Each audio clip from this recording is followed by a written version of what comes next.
The fluorescent lights above Rachel Torres buzz with a sound like insects dying. She's heard worse. She's heard worse than the lights, worse than the steady beep of monitors, worse than the whisper of ventilators keeping people breathing who shouldn't be. She walks the corridors of Sacred Heart with her head level, her eyes forward, her temp nurse badge clipped to scrubs that have a coffee stain on the left sleeve she didn't bother to change. Not a tremor in her voice when she speaks. Not a crack in her composure. Never that. She's mastered the art of invisibility, kept it sharp like a knife through Navy Special Forces, through 15 years of deployments that don't appear in any database, through 3 tours in Sanjin where the rules were written in blood and the only thing that kept her alive was the ability to move through a room without leaving a trace. Sacred Heart doesn't know it yet, but it's already changed. She changed it the moment she walked through the sliding glass doors with a cardboard employment file that listed nothing important. Staffing gaps. That's what the Human Resources Director called them. 15 years carved out of her timeline, redacted so thoroughly that not even Google could find the seams. The military had erased her when the operation in Helmand province went so black that classified wasn't classified anymore. It became a name that couldn't be spoken, a call sign that couldn't appear on rosters, a woman who officially never served at all. So Rachel Torres had become someone else. A temp. A nobody. A pair of hands that showed up at 6:08 a.m. and clocked out at 6:53 p.m. and never asked questions about scheduling or benefits. The ER smelled like antiseptic and copper and the particular kind of fear that only bleeds in emergency rooms. She inhaled it the way other people inhale coffee. Her left hand trembled slightly when she reached for the 4-bag muscle memory from a bullet wound that had never healed quite right, a souvenir from Sanjin that lived in her shoulder and occasionally reminded her it was still there. She pressed her fingers against the edge of the supply cart and held steady. The tremor stopped. Always did. Pain was information. Pain was data. Nothing more. She had learned that when the corpsman was pressing gauze into her shoulder in a village with no name while the sun burned the sky the color of old blood. The supply cart became everything. 2 rows of crystalloid bags, aligned exactly 2 inches apart. Every label facing forward. Every medication arranged in numerical order of potency, ascending from left to right. Tape dispenser positioned at a 45-degree angle. This was how you did things in combat medicine. You moved through a field hospital the way she was moving through supply row, and you didn't think about efficiency, you just let your hands do what 16 years of muscle memory had taught them. The other nurses didn't notice. They never did. To them she was just the temp who showed up early and organized things with weird precision and never complained when she got the graveyard shift or the patients nobody wanted. To them she was the person you asked when you needed something because she always knew exactly where it was, exactly how to find it without wasting motion. Dr. Sterling arrived on the 3 o'clock shift like a storm system moving in from the east. She heard him before she saw him, his voice traveled down the hallway with the kind of authority that came from knowing everyone else in the room had to listen. He was still complaining about something as he pushed through the attending physician lounge door. Rachel was 3 hallways away, organizing the suture cart, and she heard every word. Administration sends us temps like they're doing us a favor, Sterling said. His voice carried the particular contempt of a man who had never not gotten what he wanted. Minimal references, employment gaps that looked like she fell off the face of the earth for 15 years. No background check worth a damn. And now we're supposed to trust her with for placement? With patient safety. She didn't stop moving. Didn't slow down. The sutures went into their slots with quiet precision, 3 to 0 absorbable, 4 to 0 non-absorbable, 5 to 0 for the delicate work. Her hands moved like she wasn't listening. Like she didn't care. Like his words were background noise in a room she'd already decided to ignore.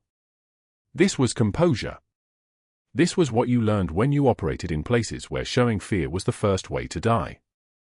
Dr. Sterling appeared in the doorway like he'd been summoned by his own voice. 53 years old, Rachel's assessment was automatic, the kind of calculation soldiers made about threats without thinking. Expensive watch, probably a Rolex, $12,000, the kind you wore when you needed people to know you'd already won. Navy blazer that fit like he had a tailor on speed dial. the gold wedding band catching the light and throwing it back like a weapon. But his eyes were what told you the real story. They were the eyes of a man who had never been told no, never been challenged, never encountered a problem he couldn't solve with a phone call or a threat. He saw the temp badge clipped to her scrubs.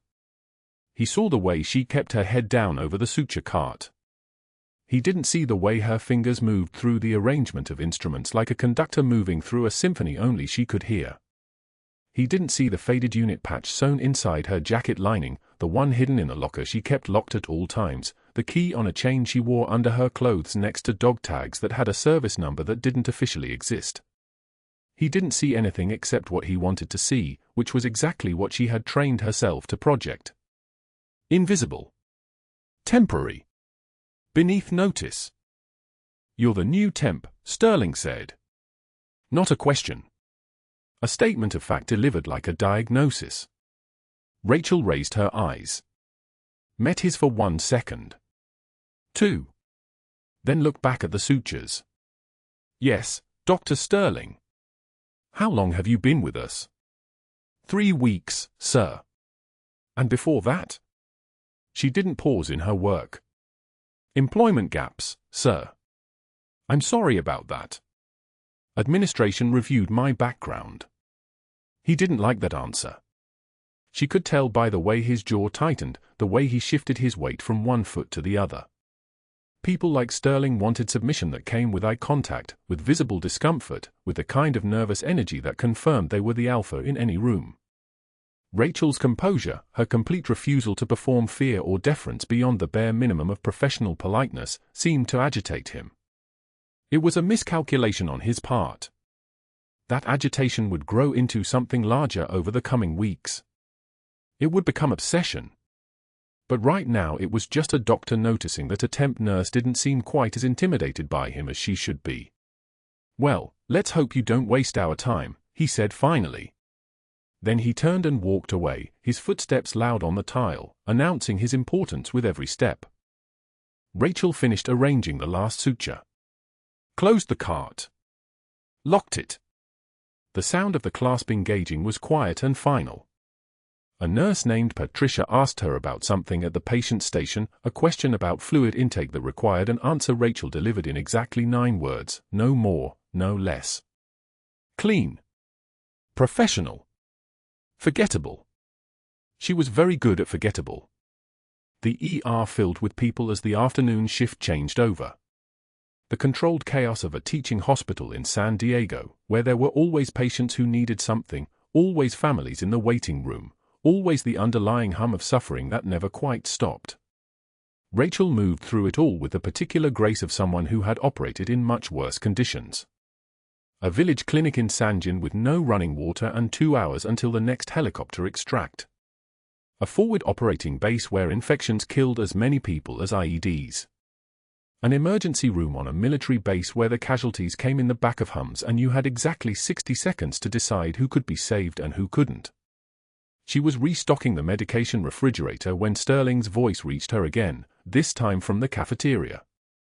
The ER cafeteria had terrible acoustics, sound carried everywhere. He was talking loudly enough that he wanted people to hear. "I'm betting the temp quits within a week," Sterling said, his voice cutting through the chatter of the day shift ending and the night shift beginning. "Once she realizes she's out of her depth here at a facility like this, we won't see her again. They never last, these people administration brings in. No real training. No real commitment. They're just looking for a paycheck and a way to disappear." Rachel was 4 aisles away, removing expired medications from the stock. She didn't stop. She didn't turn around. Her hands remained steady as she sorted the bottles. Expired. Expired. Still good. Expired. The pattern soothed her. Order from disorder. Clarity from chaos. It was the same thing she'd been doing for 15 years, just in different uniforms and different locations. A corpsman named Davis came past and nodded at her. He was one of the good ones, didn't ask questions, just worked. "Rough day?" he asked. "Normal," Rachel said. 6 letters. Nothing more. Sterling's in a mood.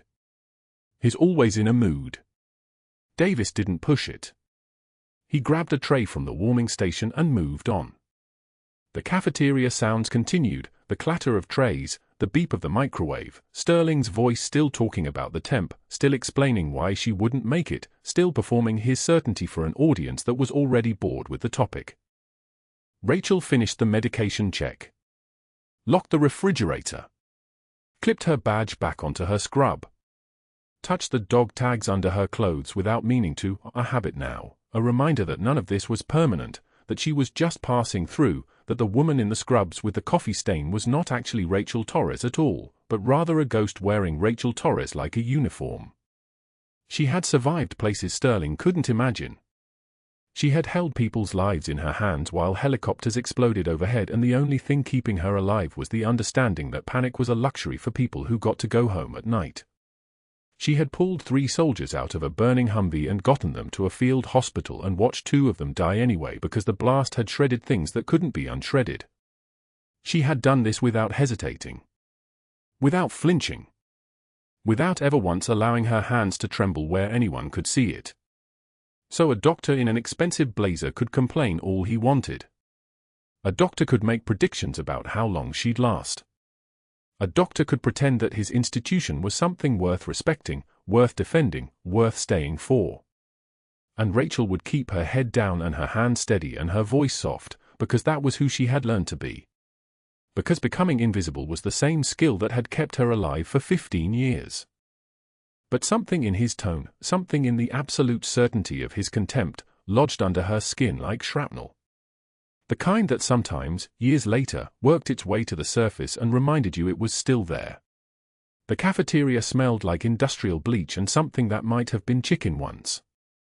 Rachel sat alone at a corner table, her sandwich wrapped in plastic, her coffee cooling in a styrofoam cup with a hairline fracture running down one side. It was 11:08 a.m.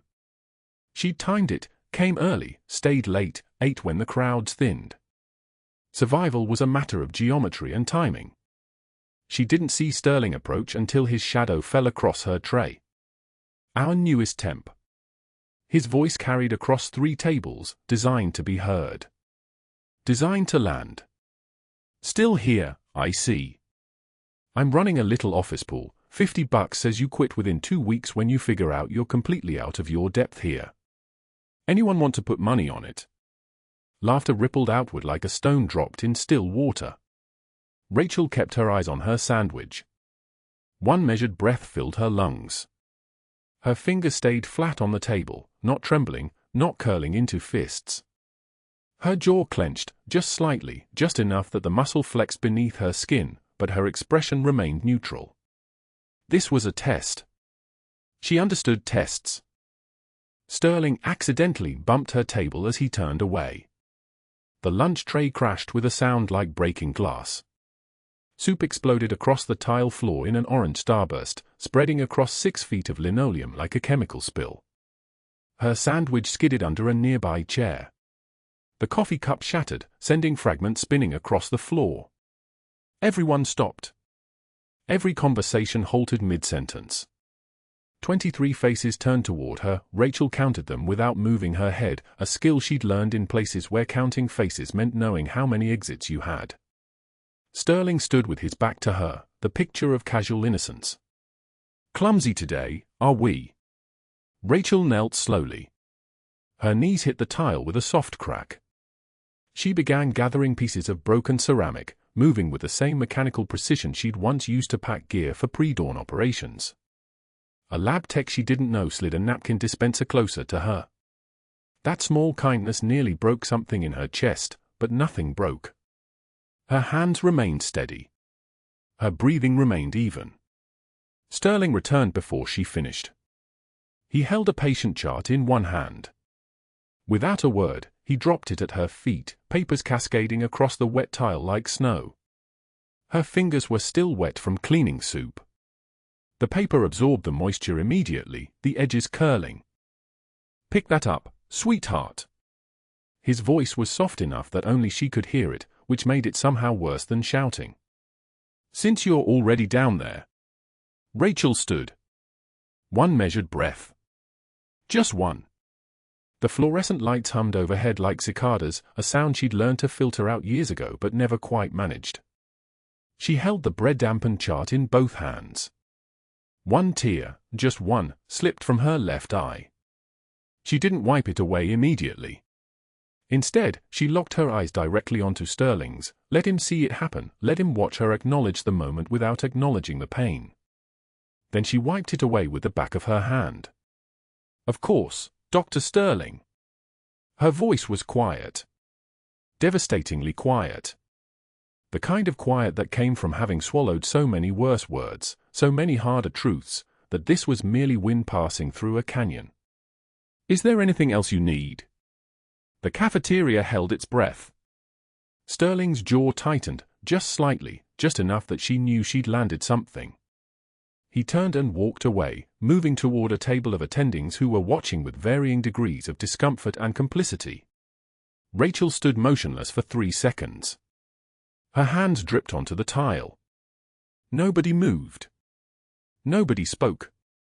She felt the weight of 23 pairs of eyes measuring her, evaluating her, deciding whether she'd broken or simply bent. The tape holding her together felt thinner, but it held. She walked to the supply closet for a mop. That wasn't the worst part. 32 minutes later, a mute veteran arrived by ambulance. The paramedics wheeled him in with practiced urgency, not quite running, but that specific controlled speed that meant serious injuries. The gurney wheels shrieked against the floor as they crossed the threshold into Sacred Heart's emergency department. Rachel heard the sound before she saw the patient, a metallic screech that sounded like something being torn open from the inside. The veteran was 50-something, maybe older. His chest was a map of old scar tissue and new trauma. Shrapnel wounds, the paramedic said, complex layering of embedded metal fragments scattered across his torso like a forensic record of multiple deployments to places that didn't appear on most maps. His chart noted communication difficulties. No voice.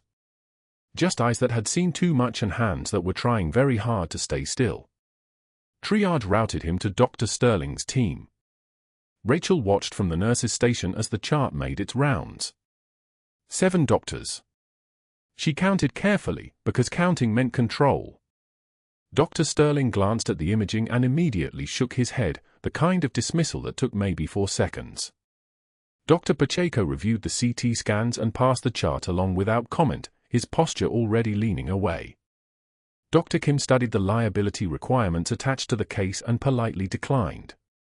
Dr. Okonkwo actually examined the patient directly, made eye contact, then cited communication barriers as the reason she couldn't safely manage his care, and Rachel understood that one, respected that one, because at least Okonkwo was being honest about the limitation instead of manufacturing excuses. Dr. Chen reviewed the surgical complexity and refused. Dr. Martinez looked at the shrapnel pattern and said nothing, just handed the chart back to the triage nurse with both hands, like it was a hot coal. Dr. Wu, last on the rotation, read through the entire case file, taking his time, being thorough, and then shook his head. Too complicated for our facility. We don't have the subspecialty coverage. 7 refusals. 7 white coats walking away. The veteran lay on the gurney with his eyes tracking each departure like a man watching dominoes fall, understanding the trajectory of each piece before it tipped. His jaw was clenched so hard Rachel could see the muscle working beneath his skin. That was when Rachel felt it, that specific weight of being looked at directly. She glanced across the ER and caught the veteran's eyes meeting hers. Recognition. Not of her as a person, not as an individual, but as the type of person who'd failed him just like everyone else was failing him. The look of someone who'd learned to expect abandonment and was watching it arrive on schedule, document by document, refusal by refusal. Rachel's hand moved before her mind caught up to it. Her fingers reached for the chart sitting at the triage desk, still damp from the cafeteria. Sterling was walking past the nurse's station. He saw her. Don't even think about it, temp. His voice had that particular quality it got when he was certain of his authority. This is way above your pay grade. Way above your competency level. Rachel's grip tightened on the clipboard. Her thumbnail dug into the corner of the laminate. The veteran's eyes were still locked on her, waiting. Measuring. Wondering if this one would disappoint him too, or if, by some impossible miracle, someone might actually be willing to try. "I'll take the veteran's case myself, Doctor." The words came out quiet. Measured. Not a request. A statement of fact, delivered by someone who'd already made the decision and was simply notifying the room of it after the fact. Sterling froze mid-step. His entire body went rigid, the way apex predators do when they've miscalculated the distance to something dangerous. The emergency department noise seemed to drop, monitors still beeping, ventilators still hissing, phones still ringing, but it all sounded distant, filtered through water. "You're out of your mind," Sterling said, turning back toward her. "Probably," Rachel replied, her voice still low, still that measured calm that came from having stood in rooms where loud meant dead. "But the case is mine." She began reviewing the chart. Medical details cascaded across the pages in shorthand she understood instinctively: chest cavity trauma patterns, embedded fragments in patterns that suggested fragmentation injuries, old surgical scars from previous deployments indicating this wasn't his first rodeo. The shrapnel had scattered in ways that would require precision extraction, a multi-layer approach that accounted for scar tissue, blast physics, and the particular way metal fragments moved through human anatomy. She'd performed surgeries like this before. A lifetime ago. In places that didn't exist on any official record. Rachel was assigned a trauma surgeon to assist, a former combat medic named Hayes, grey at the temples, moved like he'd forgotten how to be in the civilian world. They prepped in silence, gathering instruments, reviewing the imaging together. Hayes was professional, methodical, his hand steady as he laid out surgical trays. The 14-gauge angiocaths, the suction apparatus, the hemostatic gauze, everything arranged in the order they'd needed, which meant he knew this type of procedure, had done it before, had learned in places where mistakes meant body bags. Rachel made the first incision. The blade moved through scar tissue and fresh trauma with the precision of something that had been trained, really trained, in the intersection of anatomy and applied physics. She worked in layers, exposing the deepest fragments first, using a technique that most surgeons didn't bother learning anymore. 3-layer closure, deep sutures to anchor the structural integrity, middle layer for hemostasis, surface layer for healing. It was efficient. It was elegant. It was specific enough that maybe 200 people in the entire world would recognize it. Hayes froze mid-suture. She felt him go still beside her. Not the stillness of someone distracted or worried. The stillness of recognition. His hand stopped moving. His breathing stopped cycling. He stared at her hands, at the pattern of the closure, at the way she was incorporating existing scar tissue into the new repair with a precision that suggested she wasn't learning this from a textbook. Only one unit taught that method. His voice was barely a whisper, barely audible over the ventilator's mechanical breath. He wasn't asking. He was confirming something he already knew, had just watched being proven right in front of him, stitch by stitch. Rachel didn't answer. She kept working. Her hands moved with the muscle memory of someone who'd done this 1,000 times in back-of-truck surgical bays and field hospitals and forward operating bases that didn't have names. She closed the deepest layer, transitioned to hemostasis, her movements precise as machinery. Hayes watched her for 3 more minutes in complete silence. Then he resumed his work, his eyes understanding something her words never needed to say. The surgery took 4 hours. When it was finished, the mute veteran's chest was sealed and stable, his vital signs climbing toward normal ranges, his prognosis shifted from impossible to difficult. Rachel removed her gloves. Her hands were shaking now, not during the work, never during the work, but now that it was finished, now that the focus had released its grip. Hayes was already removing his surgical mask. He looked at her with eyes that had seen things, that understood things, that knew exactly what a 3-layer closure technique meant about who was holding the instruments and where they'd learned to hold them. "Welcome home, Senior Chief," he said quietly. Rachel didn't answer. She couldn't answer. She simply turned away and walked out of the surgical theater, leaving the question of her identity hanging in the air like blood in water, waiting for the sharks to catch the scent. The mute veteran arrived at 11:51 a.m. on a Tuesday, wheeled through Sacred Heart's ER doors with a paramedic straddling his chest, performing compressions. The ambulance siren faded. What remained was the wet sound of trauma, chest lacerations layered like archaeology, old shrapnel scars beneath fresh bleeding, tissue that told the story of multiple explosions, multiple tours, multiple reasons he'd never speak again. Rachel stood at the trauma bay entrance, watching the team transfer him to the stretcher, noting the absence of family, the absence of anyone claiming him. Just a patient. Just another body the hospital would process and release. The attending radiologist pulled the chart first. Dr. Chen, 53, Harvard-educated, a man whose name appeared on 3 published papers. He scanned the imaging and handed it back without touching the patient. Liability nightmare, he said flatly. Communication barrier with a mute patient, complex layered scarring, shrapnel migrating into the mediastinal space. I'm not taking it. His shoes clicked away down the corridor. Next came Dr. Martinez from trauma surgery. He spent 90 seconds with the chart. Who's his advocate?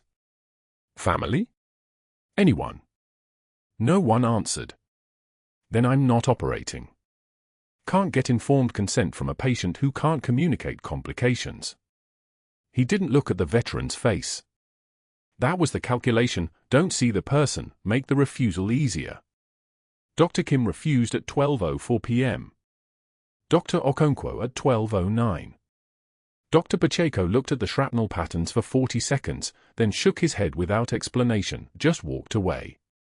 Dr. Wu examined the X-rays and said something about needing a team specialist that Sacred Heart didn't employ. 7 doctors. 7 refusals. Each one clinical, each one justified by hospital policy, each one leaving a mute veteran bleeding on a stretcher while the machinery of medicine found reasons to say no. Rachel watched this happen from behind the nurse's station, her temp badge hanging like a countdown timer. Sterling stood in the corner of the ER, arms crossed, watching her watch the veteran. His eyes had that look, anticipation. Waiting to see if she'd volunteer and fail, or if she'd have the good sense to stay quiet. Either way, he won. She didn't stay quiet. I'll take him, Rachel said, not to Sterling, not to the attending, just into the air where it could land wherever it needed to land. Her voice came out low and even. I'll prep him. I'll operate. Sterling's eyebrows rose. For a moment, just a moment, she saw something flicker across his face. Not anger yet. Curiosity. The look of someone watching a mouse walk deliberately into a trap. Do you have surgical certification? Sterling asked, each word deliberate and slow, like he was speaking to someone who didn't understand English. Trauma surgery, Rachel answered. 14 years experience. Not a lie. Not the whole truth either. The 14 years had been with the Navy, classified, redacted, buried under official silence and Pentagon protocols that erased her name from every database the moment her last operation ended. Sterling smiled. Then get him prepped. Let's see how the temp nurse handles a case 7 doctors rejected. The surgical suite prepped in 23 minutes. Rachel moved through the choreography, scrubbing, gowning, the ritual hiss of the door seal behind her. The veteran was already under general anesthesia, his breathing controlled by a ventilator that wheezed with mechanical precision. Chest exposed. Flesh mapped with scarring that looked like a battlefield topography, old surgical lines from field medicine, shrapnel entry points, tissue damage that had calcified and healed and been damaged again. Hayes arrived as her surgical assistant, a younger man with a Marine Corps tattoo visible along his upper arm where his surgical sleeve rode up. Mid-20s, maybe, the kind of competence that comes from field experience rather than textbooks. He positioned himself opposite her, hand steady, ready. Deep suction, Rachel said, and Hayes was already moving, the suction catheter clearing fluid so she could see the shrapnel pattern beneath. Most of it was localized, accessible. Some had migrated deeper, touching the fascia layers that protected the heart. That was where the real risk lived. One wrong move and the patient's cardiac function became a problem that equipment in this OR couldn't solve. She started the closure work at the deepest layer, the fascia that held everything together. A 4-0 absorbable suture, needle holder moving with a kind of precision that left no room for error. 3 mm between stitches. Then back to the muscle layer, same distance, same spacing, each stitch pulling the tissue together in a pattern that minimized scarring and infection risk. 3-layer closure, starting deep and working outward, a technique that demanded both speed and absolute accuracy. Her hands moved without thinking, muscle memory from 15 years of field medicine, trauma surgery performed in tents and vehicles and caves, where infection meant amputation or death and scarring meant complications that had no backup option. 2 hours in, the shrapnel extraction was near complete. Rachel was working on the deeper muscle closure, the light bright above her, the ventilator's rhythmic wheeze the only sound besides the soft clink of instruments. Hayes was watching her hands move, his eyes narrowing slightly. She caught it in her peripheral vision, that moment of recognition. Then alarm screamed. All of them at once. The heart rate monitor shrieked into the high 140s. Oxygen saturation plummeted. 68. 64. The veteran's chest went rigid, not a medical response, but a physical phenomenon. The chest cavity was filling with air, collapsing the lung, creating a pressure differential that was about to collapse his heart. Tension pneumothorax. Seconds from cardiac arrest. Maybe less. Dr. Sterling's voice came through the intercom, reaching for authority. I'm taking over. Step back, Rachel didn't step back. Her hands were already moving, already calling for what she needed. 14-gauge angiocath. Now. Hayes had it in her hand before she finished speaking. No hesitation. No question. Just the immediate response of someone who'd worked with combat medics who got the job done under fire. 2 fingers. Rachel counted the ribs, second space, midclavicular line. The anatomy was simple if you'd learned it in an environment where mistakes meant body bags. The needle went in at the precise angle, and she felt the resistance change, felt the subtle shift that meant she'd found the pleural space. The hiss. The air escaping was audible across the entire operating room. A sound like a tire deflating, except it was a man's collapsed lung reinflating. The pressure equalizing. The space between lung and chest wall opening back up. Oxygen saturation started climbing, 70. 78. 85. The heart rate dropped from 142 to 102. The veteran's chest went slack, no longer rigid, breathing becoming possible again. Needle decompression successful, Rachel said, her voice steady as water. I need a chest tube. 38 French. She was already preparing the second layer of the procedure, the definitive airway that would prevent the pneumothorax from reaccumulating. Her movements were economical, practiced, the kind of competence that came from having done this in conditions far worse than a sterile operating room with perfect lighting and a full surgical team. Hayes handed her the chest tube catheter without being asked. She threaded it into the space she'd just decompressed, securing it with a suture that would keep it in place for days if needed. The bag attached to the end began filling with clear fluid, good sign, meant there wasn't active bleeding into the pleural space. Just air. Just the pneumothorax. In the gallery above, Dr. Sterling stood frozen. Rachel caught his reflection in the surgical light, his jaw clenched, his hand still reaching toward the intercom he'd planned to use to remove her from the case. The surgery continued for another 90 minutes. The remaining shrapnel extraction, the fascia repair, the final muscle closure using the same 3-layer technique that was leaving Hayes staring at her hands like he was trying to memorize a performance he'd never witnessed before. When she finally finished, when the last stitch was tied and cut, the veteran's vitals were stable. Oxygen saturation 94%. Heart rate 86. Blood pressure holding at 104 over 68. Rachel stripped off her gloves. The exhaustion hit then, not physical tiredness, but the weight of having just prevented someone from dying while 7 other doctors had chosen to let him. Hayes was still staring. That closure technique, he said quietly. 3 layers. 2 mm spacing. I've only seen one unit teach that method. Then you're thinking of the wrong unit, Rachel replied, already turning toward the scrub sink. Get him to recovery. She didn't see Hayes' face when he realized. Didn't see the moment when recognition became certainty.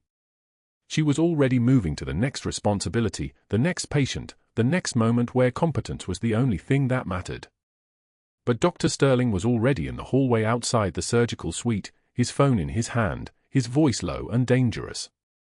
I need you to pull every reference on a temp nurse named Torres, he said into the receiver.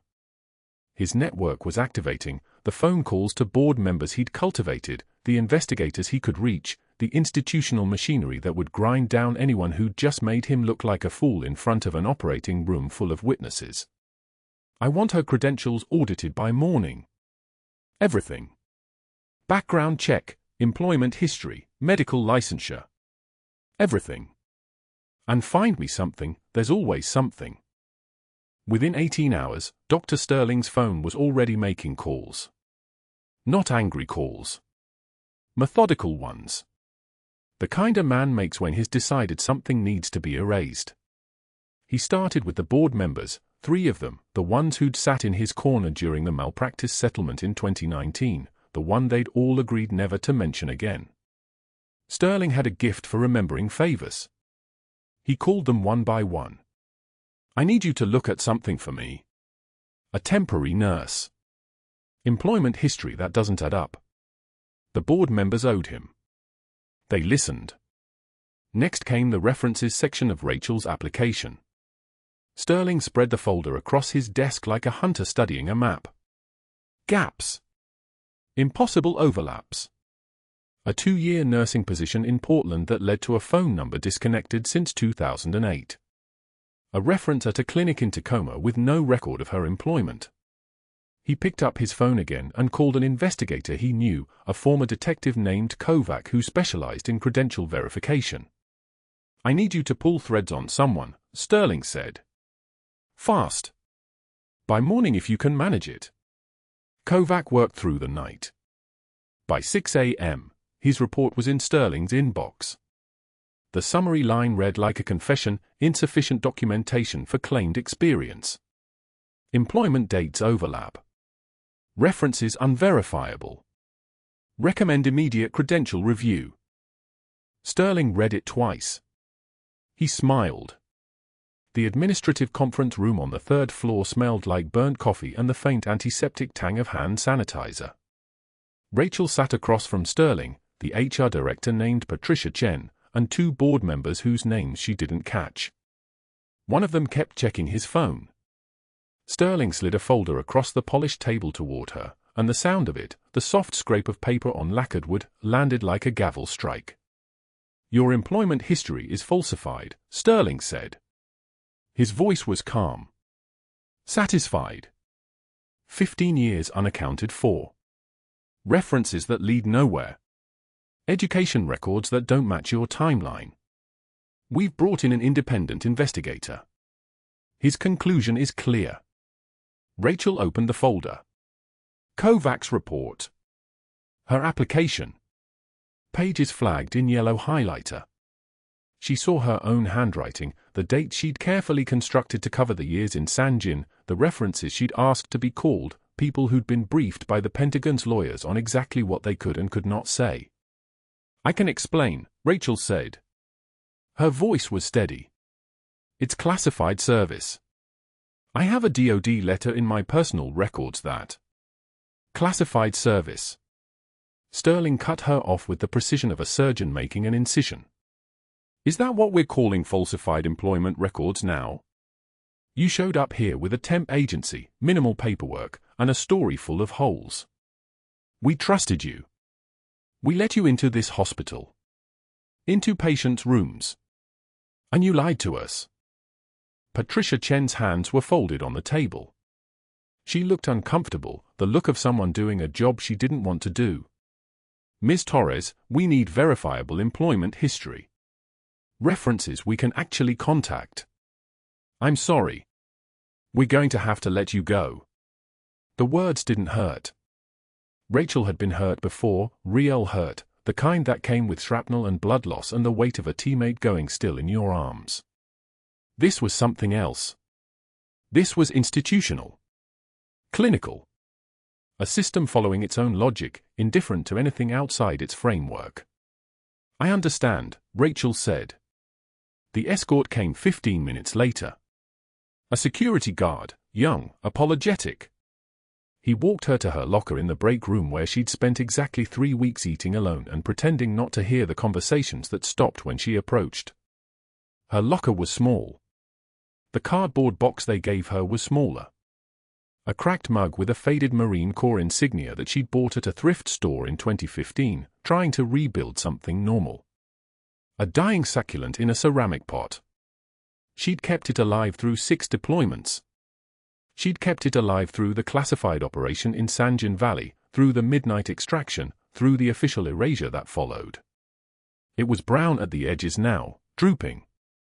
She'd failed at something as simple as watering a plant. A photograph in a frame. 8 operators standing in front of a mud brick compound in Helmand Province, dust still settling from the breach charge. Her team. 4 of them were dead now, Martinez from a sniper round in Kandahar, Hayes from a roadside bomb in Paktia, Chen from complications after his second tour, and Reeves in a single-car accident on IR-5 that the coroner's report said was suicide but that everyone knew was combat-related in the way that mattered. The other 4 were scattered. Last she'd heard, they were in Tampa, Seattle, San Francisco, and somewhere in the Midwest. All of them erased.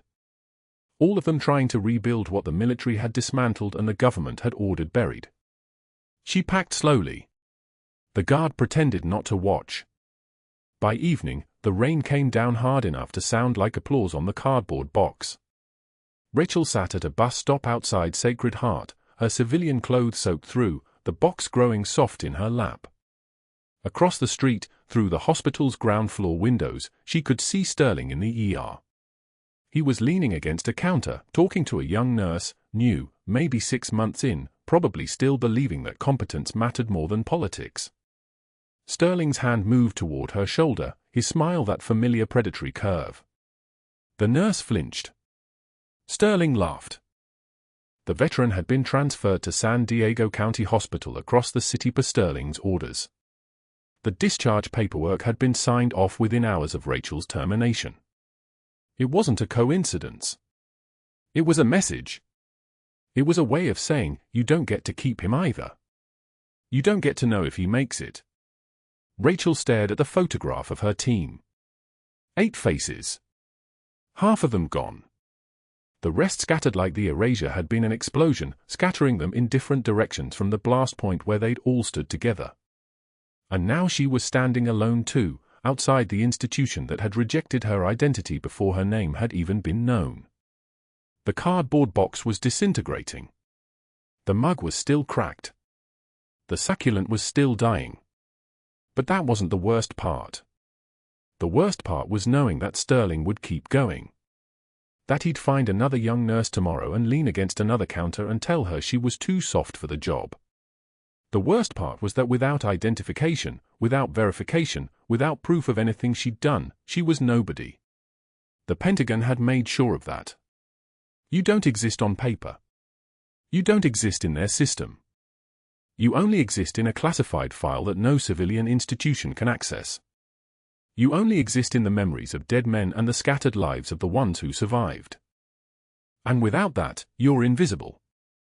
Rachel pulled her jacket tighter against the rain and waited for the bus that would take her back to the apartment she could no longer afford. The rotor wash hit the parking lot like a physical force, sending trash skittering across asphalt in spiraling patterns. Rachel stood at her apartment window, cardboard box at her feet, watching the Black Hawk helicopter descend through San Diego's morning haze. The aircraft was matte black. No markings. Military birds didn't come down in residential neighborhoods for routine reasons. She knew that sound, the mechanical thunder that had defined her life for 15 years. Her hands went still. The helicopter touched down at Sacred Heart's parking lot, visible from her third-floor window. Boots hit the tarmac. She counted them as they emerged, 8 operators in tactical gear, moving with the economical precision of men trained to breach buildings and extract hostages. A SEAL team. The unit patch on their shoulders was too small to read from this distance, but she didn't need to. She knew who they were looking for. She knew why they'd come. Her phone rang before the operators reached the hospital entrance. The voice belonged to a man whose tone carried the weight of command rank. Senior Chief Torres, this is Commander James Wells, Naval Special Warfare Command. My father is in Sacred Heart Medical Center. He's asking for you. We've secured the facility. When you're ready, we'll have a vehicle at your location in 4 minutes. Rachel's grip tightened on the phone. Your father? The veteran? Yes. He wants to show you something. Something he found in your surgical jacket. The one you left in the trauma bay. The line went dead. 3 minutes later, a black government sedan pulled up to the curb below her window. No plates. Just the kind of vehicle that moved through military channels without questions. Rachel didn't pack the cardboard box. She left it on the apartment floor, the cracked mug, the dying succulent, the photograph of her team in Sanjin, half of them now ash, all of them erased from history just like her. She took the stairs 2 at a time, muscle memory and adrenaline overriding the exhaustion that had hollowed her out for 18 hours. The driver didn't speak. Military courtesy, silence until she asked for words.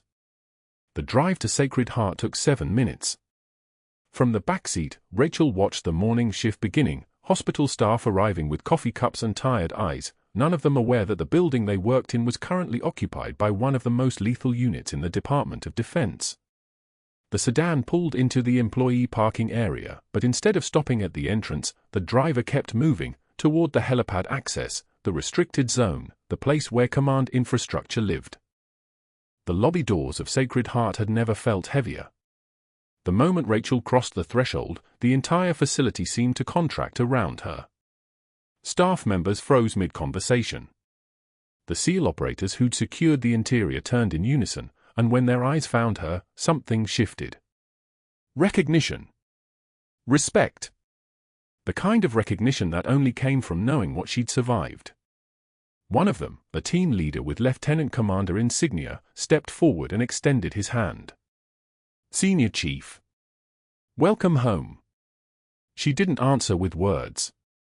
She nodded once, and he guided her toward the administrative wing where hospital leadership had been corralled, the board members, the chief of surgery, the administration staff who'd signed off on Sterling's investigation. They stood in a cluster near the main conference room, their faces a mixture of confusion and fear. They didn't know yet. They had no idea what was about to unfold.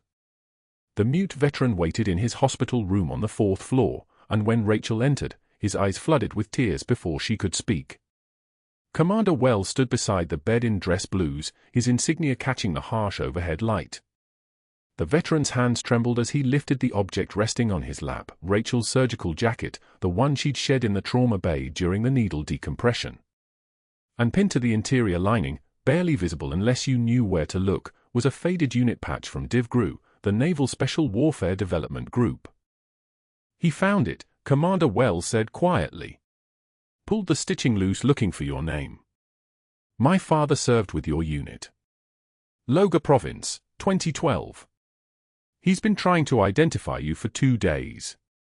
The veteran's free hand rose in a salute, slow, deliberate, trembling with the weight of recognition. Rachel returned it, and the moment their hands dropped, the world shifted on its axis. Admiral Reyes is in the main atrium, Commander Wells said. He's waiting for you. He wants to make an announcement. Are you ready? Rachel took a single measured breath. The kind of breath she'd learned to take in Sanjin when the oxygen was thin and the stakes were everything. I'm ready. The main atrium of Sacred Heart was packed, every staff member who could leave their posts had gathered, along with hospital administration, board members, and the local news crew that Admiral Reyes had personally invited. The Admiral stood at the center of the floor, and when Rachel entered, the entire gathering fell silent. The fluorescent lights buzzed above them like insects trapped in glass. A two-star admiral in dress whites didn't show up in civilian hospitals without reason. Everyone understood that. On October 17, 2019, Admiral Reyes began, his voice carrying the kind of authority that made the air itself seem to stand at attention. Senior Chief Petty Officer Rachel Marie Torres led a joint task force operation in Helmand Province that eliminated a high-value target network responsible for coordinating insurgent attacks across 3 provinces. The operation resulted in the disruption of an enemy command structure and saved an estimated 214 American service members from direct engagement. Rachel felt the room turning to look at her. She kept her eyes forward. For that operation, Senior Chief Torres was awarded the Silver Star, the Admiral continued. For 3 separate actions under fire, she was awarded 3 Bronze Stars with Valor. For wounds sustained in that service, 2 Purple Hearts. The Admiral paused. Senior Chief Torres then accepted voluntary reassignment to classified duty and has served continuously for the past 4 years in roles that remain classified. Her personnel record was sealed by order of the Director of National Intelligence. She was not permitted to disclose her service. When she arrived at this hospital as temporary nursing staff, she was still under that classification. Dr. Sterling stood frozen at the edge of the crowd. Rachel could see his face, the color draining from it like water from a broken vessel. He understood now. Too late, but understood. Dr. Marcus Sterling, the Admiral said, and his voice dropped to register, acquiring the texture of judicial pronouncement, your hospital privileges at Sacred Heart Medical Center are terminated effective immediately. You deliberately compromised a protected intelligence asset. You violated federal law regarding classified personnel. You will cooperate fully with the Naval Criminal Investigative Service and the Defense Intelligence Agency in their ongoing investigation. You are dismissed. The room went so quiet you could hear the rain beginning outside, sheets of it hammering the skylights above them, thunder rolling across San Diego like artillery. Sterling's attorney, who'd materialized from somewhere in the crowd, touched his arm, but Sterling couldn't move. His carefully cultivated network, the connections he'd spent 15 years weaponizing, had become his executioner. Every board member he'd called, every colleague he'd leveraged, was now watching as his career evaporated in real time. A defense intelligence officer in civilian clothes stepped forward. Senior Chief Torres served as lead medical officer on Operation Sanjin Night, the classified mission I referenced. Her performance during that operation prevented a tactical disaster and directly saved lives of Navy SEAL Team 3, Charlie Platoon. Rachel felt the weight of 15 years settling around her shoulders like a uniform finally being acknowledged. The silence was the kind that came after lightning struck, the air still charged, the world still reordering itself. Senior Chief Torres, Admiral Reyes said, "Are you willing to accept reinstatement to active consulting duty with Naval Special Warfare Command? Your role would involve training the next generation of combat medics while maintaining your nursing credentials. Full reinstatement to active status, with all benefits and recognition of prior service retroactive to your original discharge." Rachel stepped forward. The room held its breath. "Yes, sir," she said. The first time her voice had carried full authority in this building. The first time anyone had heard the senior chief beneath the temp nurse scrubs. "I'm ready." What happened next ended Sterling's carefully constructed life. The news footage would play for weeks, the Admiral's words, Sterling's face, the moment a 2-star officer publicly terminated the hospital privileges of a man who'd thought himself untouchable. By evening, medical boards in 3 states were opening investigations. His wife left that night, her car loaded by 9 p.m., divorce papers filed by morning. Colleagues who'd answered his calls for 15 years now sent him to voicemail. The chief of surgery released a statement condemning his actions. Within 72 hours, every connection Sterling had leveraged was severed. 6 months later, former colleagues spotted him outside a strip mall in Chula Vista, sitting at a folding table under a banner that read, "Supplemental Insurance, Ask Me How." He wore a cheaper suit. His eyes didn't meet anyone's gaze anymore. But that wasn't Rachel's concern now. She walked back through Sacred Heart's halls in a clean uniform, her senior chief insignia visible, no longer hidden beneath borrowed identity. Staff members saluted as she passed.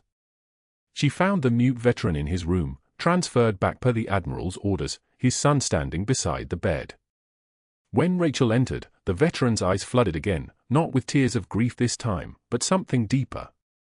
Recognition. Gratitude. The knowledge that she had seen him when everyone else had refused. Rachel knelt beside the bed and pressed her dog tags into his weathered hand, the ones she'd hidden under her scrubs for 3 weeks, the ones that bore her real name and rank. His grip closed around them like a prayer. "You would have done the same for me, Chief," she whispered. The veteran's free hand rose in a slow, deliberate salute. Rachel returned it, and in that moment, the rain outside stopped. The sun broke through the clouds over San Diego, and somewhere in a classified file in Washington, a record was finally restored to its rightful place. Hayes, the combat medic who'd recognized her 3-layer closure technique, waited in the hallway. "Senior Chief, I have questions." Rachel managed a small smile. "I know. Walk with me." They exited through the main lobby where construction crews were already installing a plaque in honor of Senior Chief Rachel Torres, USN, Ret, for service above and beyond. The words gleamed in the California sunlight. By the time they reached the parking lot, Rachel's phone was already ringing, Naval Special Warfare Command confirming her first training cycle, combat medics waiting in the field to learn from someone who'd actually survived what they were preparing for. Heroes walk among us. Sometimes in scrubs, saving lives in the dark. If you've ever been underestimated by someone who didn't know your true value, subscribe and let us know in the comments. Like this video, and tell us, would you have recognized what everyone else missed?